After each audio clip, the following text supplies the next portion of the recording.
Welcome back to some Animal Crossing New Horizons. I'm dear darling. Shall we see what's going on our lovely island of Fawnhollow today, where we'll be relaxing as per usual, the weekend time. What should we talk about today? I don't know necessarily what I was going to talk about. Oh, you know what I was going to talk about? I watched a video. I forget what the YouTube channel is. It New Frame Plus? Is it their YouTube channel?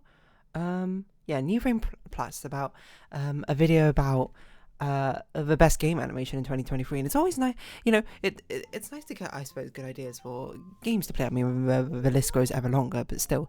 Good evening, everyone. Right now in Fawnhallow, it's 11:07 PM on Friday, February 16th, 2024. I mean, the list grows ever longer still, but I don't mean that necessarily in a bad thing. Of course, but it's cool because, I've seen a few videos here and there, people like wrapping up 2023. I mean, we're a decent amount into 2024 now, but people wrapping up 2023 and being like, oh, these are the games to check out and these are the games to play.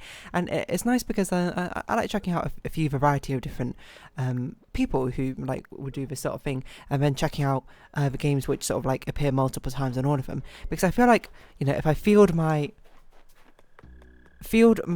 opinions from people who played a lot of different things, I gotta find like the right combination of people where the overlap becomes the tastes I have in games. So, I like good visuals and animation. I tend to like good stories, normally by character driven things, but I do tend to like interesting mechanics as well, etc, etc.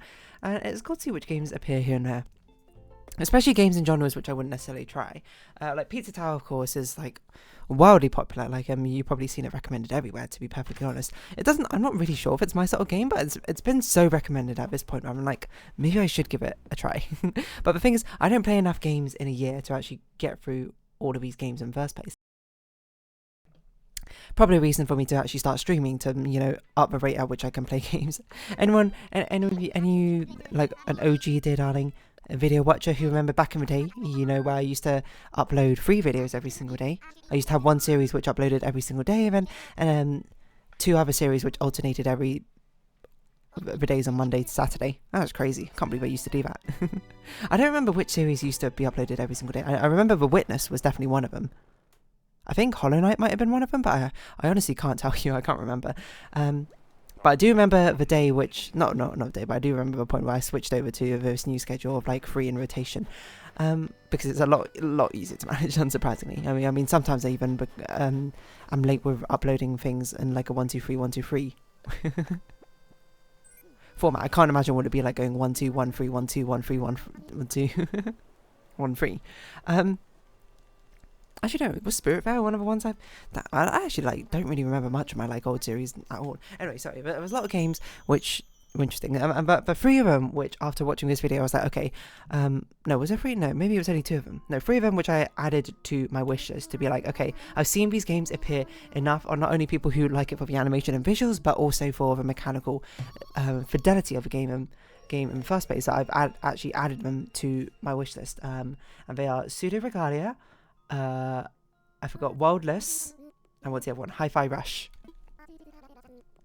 Hi-Fi Rush, I guess, shouldn't be a surprise. It does actually look like my, not necessarily my sort of game, but it looks like my sort of take on, not my take, something which appeals to me for that style of game. I mean, it's like a action, I'm not sure if it's an RPG, but it's like a hack and slash sort of beat 'em up style game, but it's very, bright, colourful. Its aesthetics are on point with a sort of like not retro, but like with a sort of comic book effect, and it's all very musical based. It's all very like, it's a rhythm based hack and slash, I think.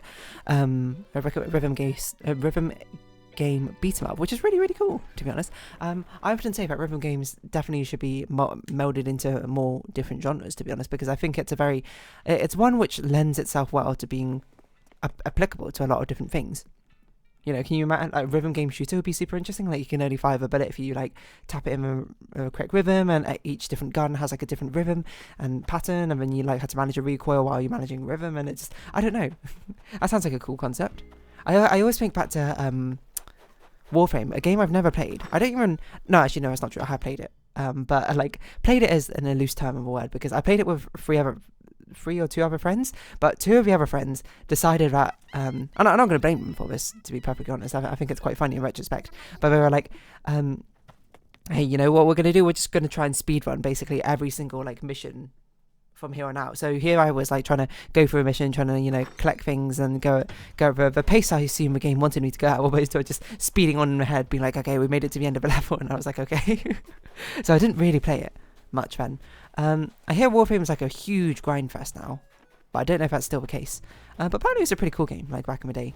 I mean, it still probably is a cool game now. It's just like the mechanics around it, I'm sure, is a bit more inconvenient. But yeah, Warframe.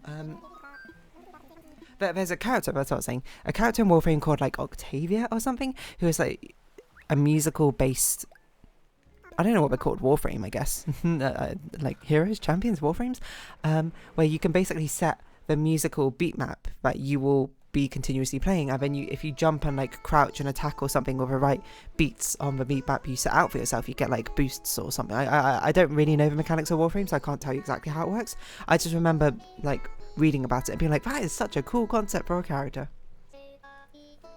Anyway, rhythm games should be more things. Rhythm game RPGs, which do exist. I did buy one.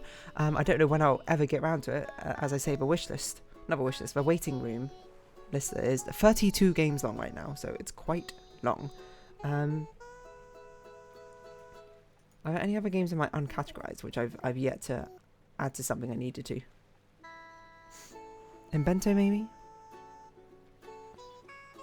I don't remember getting some of these games, to be perfectly honest. Anyway, YouTube Studio. Okay, yeah, fair enough.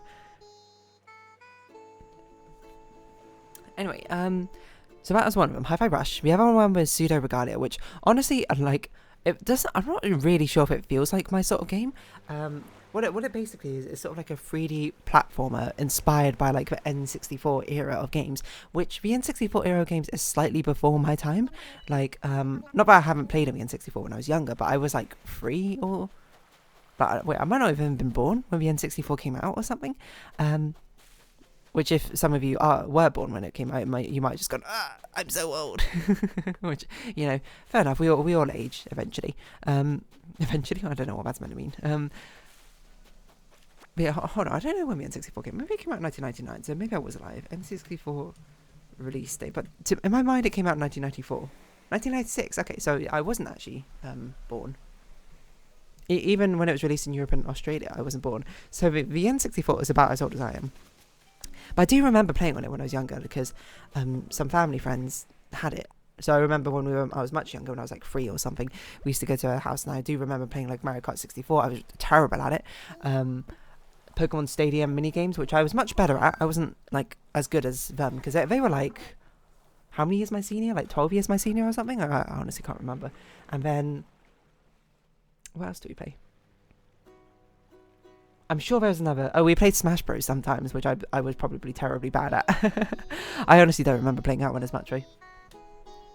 So yeah, it's inspired by that sort of Nintendo 64 era of platformers, which, you know, your Mario 64s, your Banjo-Kazooies, your other games of that ilk, that I can't think of off the top of my head like that. And but which I don't really have that much nostalgia for in the first place, and it's a very mechanically based game, as I understand it. It reminds me vaguely of another game, which I can't remember, but I think it might have been like some sort of anime game. It was a game where the developers, by accident, made it so that one move you could do cancelled any action, no matter what, and then it ended up just being like an amazing core part of a gameplay loop, and like the mechanic of how you move around in that game or something is just you use that action to like cancel whatever you're doing, like cancel any animations, and it like the movement tech in that game is crazy. It reminds me of that sort of game, but I can't remember what that game's called, to be perfectly honest. I just have like a vague idea of what it is in my memory. But the thing, it's appeared like in every single sort of like, here's an underrated gem, which more people should know about, because it's not a AAA game. It's like I don't know if it's actually a solo dev game or something, but it's certainly indie. And apparently it's just got like some of the tightest movement controls in like, not ever maybe, but some of the best, at least certainly of last year or something. Apparently it just feels like absolutely smooth like butter to play. And I'm just like, okay, you know what? If a game's got that high reviews, I might as well play. If a sort of game in genre has that high reviews, I might as well play like one of the best representations in that genre, right? Even if it doesn't end up being for me, at least I'm playing like a good version of it, rather than being frustrated at some other sort of failing of a game. not to say that the game is perfect or anything, but I mean, if it's been recommended enough by enough different people, then I'm just like, I should give it a go, right? And the other one was Worldless, which is it's actually, it's not one which I've seen appear too much. I've seen it only appear a handful of times, but mainly that I've seen it appear because of its like crazy animation. It's got like a very, very minimalistic style, like even more minimalist than stick figures, I suppose. Because it's just like the hands and feet of the stick figures, but it just its aesthetics are so unique in the sense that I'm just like, wow, I'm kind of like enthralled by it. So I added it to my wish list. Wish list doesn't necessarily mean I buy it. Sometimes, you know, a game will stay in my wish list for long enough and I'll be like, it's been long enough now. I would have bought it by now if I wanted it, and I just remove it. So yeah, I don't know. It's nice to see those sort of like round up videos and pull my ideas from all of them combined. Another interesting thing about this video, which I actually found fascinating, was it showed, it brought to my attention Mario's like model, quote from Super Mario Wonder. If you don't know Super Mario Wonder, it's like the newest side-scrolling platform game in the Mario franchise, and apparently it's just amazing. Apparently it's like the best side-scrolling Mario for since not since forever, but for a real long time.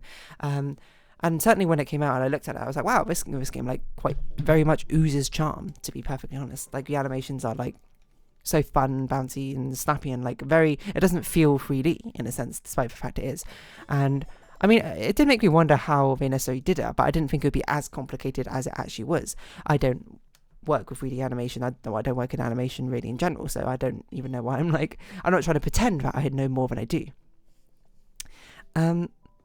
But it's actually crazy. It was like a tweet going around. Well, basically they have like the 3D model, and like for example they like rendered 6 different poses or something for his hands, and the model is basically just always running around with those 6 different poses. It's just only one of them is rendered at any one opportunity, and he has to have like a third foot as well to have like his running animation have that like smear frame of a foot in the middle and things like that. And he has like 16 different mouths just like overlaid on top of each other in his model. It's a very cursed image, but it's sort of just like, wow, look at the sort of effort that needs to go into creating this sort of effect, creating this 2D, 3D effect.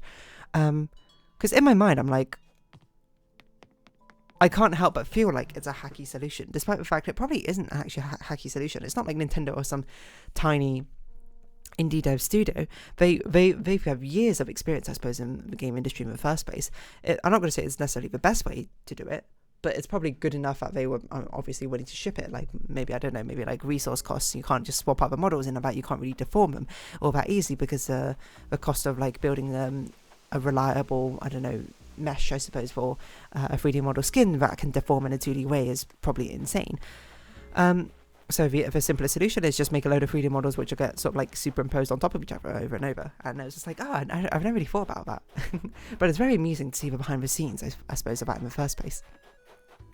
It gives you a peek behind the curtain, which makes you go, that's interesting. At least it did for me. Maybe it doesn't for you. Who knows? The world can be your oyster. I forgot what I was going to say about this. I don't know if I was going to say anything about this. That's just kind of that. And I don't know, it's just sort of like a fascinating thing to be beholden to. In my opinion. You might not think so, which is totally fair. Like, I'm not here to necessarily sway you either which way. Oh, hello, Woody. About it. But, yeah, I don't know. Like, it sort of just makes me wonder about more of these sort of cursed things. Because, I mean, it was something that I saw about making, like, these VTuber-esque models is, now I think about it, it is actually just what they do. Like, if you want, like, different facial expressions or different, like, eyes or things which need to swap in and out, you just basically overlay them on top of each other, and then you just turn them off and on when you want to start the other animation. It doesn't feel instinctively right in my head, but also, you know, turns out the correct solution about something doesn't always necessarily adhere to instincts, is what I'd say. I forgot what I was getting this. I don't really know where I was going with this. Yeah, it's not always like your instinctive idea is the actual best idea. In fact, I'm not going to say it rarely is, because that's definitely wrong, but, you know, and you take your instinct with a pinch of salt. Hello.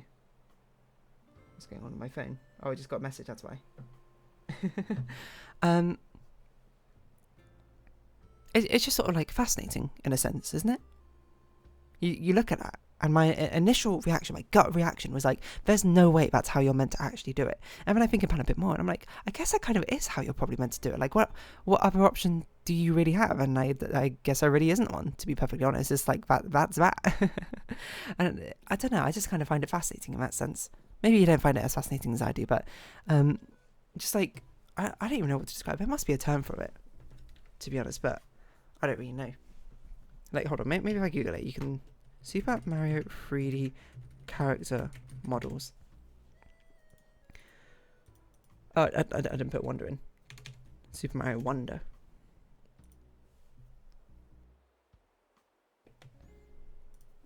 Like, this is a resource. I mean, it has all the different things, like, spread out equally. But someone just, like, put them all together on top of each other. Oh, I didn't realise there were so many different characters in Super Mario Wonder. Well, I say so many different. There's 4 different types of Yoshi, but still.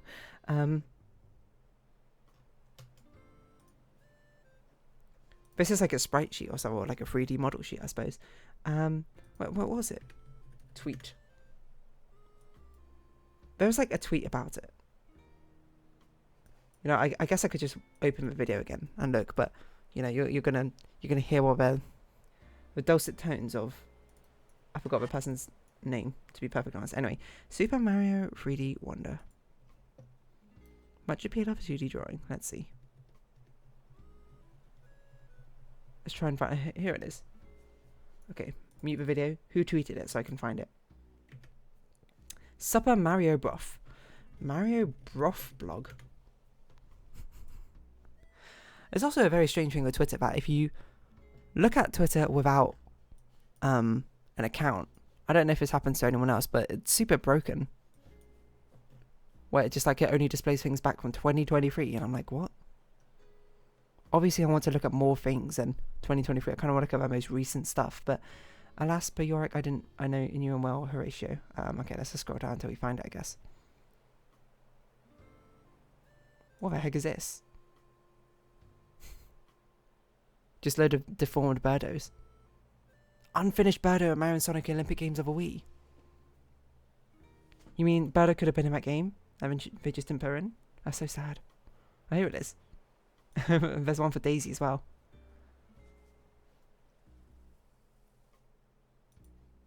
The parachute caps. Just part of it. It's wild. 6 eye models. Exchangeable parts for a cartoon aesthetic. It's just crazy the amount of like detail which has to go into these sort of things, which you don't even have to think about. Yeah, so at Mario Broth blog, if you want to find it yourself, scroll down to November 17th, 2023. That's wild. Extra foot models to use while dashing. It's just like such an interesting idea. Again, it wouldn't have crossed my mind to be like, oh, you know, how do we make this 2D animation like with the smear frame or the extra foot animation happen? Oh, just put an extra foot on the 3D model and just don't render it at all times. It just doesn't feel right, but I guess it must be. I think it's probably like displayed in this way. It feels a lot more cursed than just seeing it like as a separated sprite sheet, but still fascinating, isn't it? Anyway, there's that Peach game which is coming out as well, which looks pretty cool. But I'm going to round this episode off here, I think. So, if you have been watching, thank you very much. It's been Animal Crossing New Horizons. I've been Dear Darling. Likes, comments, subscription, shares, greatly appreciated. Socials, Discord down below. Hope to see each other again. But for now, it's our farewell. So until next time, bye-bye for now.